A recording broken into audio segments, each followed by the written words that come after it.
வாக்கு திருட்டுன்றது சாதாரண வார்த்தையா இது? ஓட்சோரின்றார். 2002 அவருடைய பட்டியல் இல்லை என்று சொன்னால் இவ்வளவு நாள் அவர் வாக்கு செலுத்தினுடைய அந்த வாக்காளர் அடையாள அட்டை காலாவதி ஆகிறது, செல்லாததாக மாறிவிடுகிறது.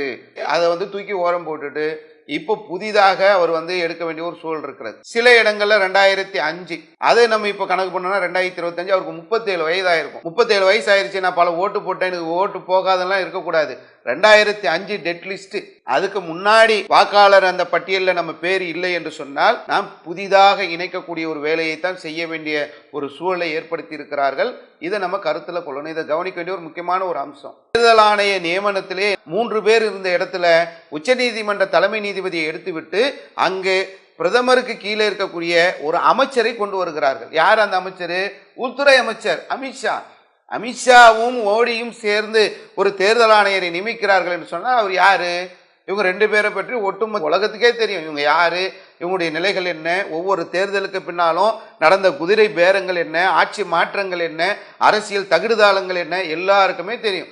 இந்த 2 பேர் சேர்ந்து ஒரு ஞானேஷ்குமார்னு ஒருத்தரை நியமிக்கிறாங்க. இந்த ஞானேஷ்குமார் யாரு? இவர் அமித்ஷாவுடைய அமைச்சகத்தின் கீழே பணிபுரிந்த ஒரு அதிகாரி, அமித்ஷா கிட்ட வேலை பார்த்தவர். அவரை நீங்க தேர்தல் ஆணையராக கொண்டு வருகிறீர்கள் என்று சொன்னால் எப்படிப்பட்ட தில்லுமுள்ளுகள், எப்படிப்பட்ட வேலைகள் நடக்கின்றதை நம்ம இதுல இருந்தே தெரிந்து கொள்ளலாம்.